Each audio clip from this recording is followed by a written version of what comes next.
کسی نے سنایا تھا اسی طرح کہ ہمارا کوئی احمدی تھا ایران میں، اور وہ اسی طرح اس نے ہاتھ باندھ کے نماز پڑھ رہا تھا، تو اچھا جسیم تھا وہ، کسی نے آگے اس کے ہاتھ کھول دیے، اس نے پھر دوبارہ باندھے، پھر دوبارہ کھول دیے، تیسری دفعہ جب آیا تو اس نے جھانپڑ دیا نا، تو گر گیا وہ، اس کے بعد نہیں پھر آیا وہ اچھا کھولنے کے لیے۔ تو پھر وہ دیکھا نہیں بعد میں کیا حال تھا اس کے بیچارے کا؟ وہ زبردستی کرتے ہیں کہ یہ زبردستی تو جائز نہیں بہرحال۔ ہاں کہ زبردستی بھی جائز نہیں، اور واقعتاً بھی ہاتھ باندھنے چاہیے، جہاں تک اس بات کا تعلق ہے، اس میں تو ہمیں کوئی شک نہیں کہ بکثرت احادیث سے رسول اللہ صلی اللہ علیہ وسلم کو ہاتھ باندھنا ثابت ہے، اور حضرت امام مالک کا بھی اس واقعے سے پہلے ثابت ہے۔ پھر یہ ہاتھ چھوڑنے والی چیز اہل بیت کے مسلک میں کیسے آ گئی، یہ ہے سب سے بڑا سوال، سمجھے، جس کی وجہ سے میں ہمیشہ الجھن میں رہتا ہوں، سوائے اس کے کہ یہ بات کی نسلوں میں آئی ہو اور اپنے آپ کو ظاہر نہ کرنے کی خاطر وہ نہ اپنے آپ کو ظاہر کر دیں گے، بلکہ الٹی بات ہو رہی ہے،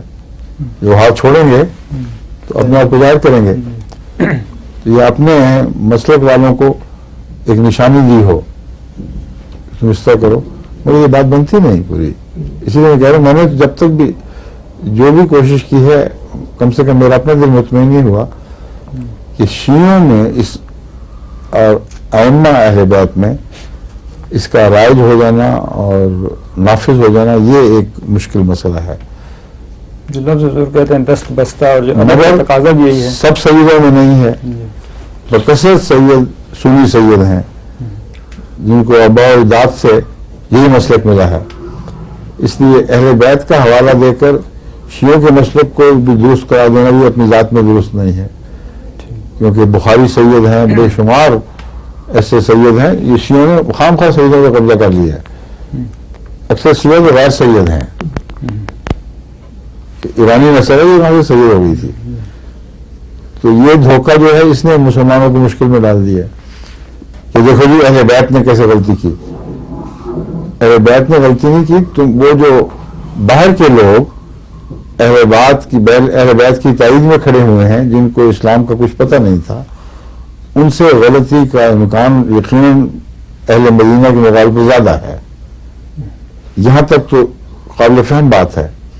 مگر یہ جو کہتے ہیں کہ سارے ائمہ اسی طرح کیا کرتے تھے، یہ میرے لیے سمجھنا مشکل ہے۔ اس پر ہمارے علماء اگر تحقیق سے ثابت کر سکیں، اور مجھے یقین ہے کہ نہیں کرتے ہوں گے اس طرح، مگر قطعی ثبوت کوئی ہے ہمارے پاس کہ امام حسن حسین اور بعد کے آنے والے تمام امام باقر وغیرہ، یہ سب لوگ ہاتھ باندھ کر پڑا کرتے تھے، اور یہ رسم بعد میں چلی ہے۔ اگر یہ پتہ چل جائے تو ہمارے لیے فائدہ مند ہوگا، دلیل ہاتھ آ جائے گی۔ جی دیکھو جی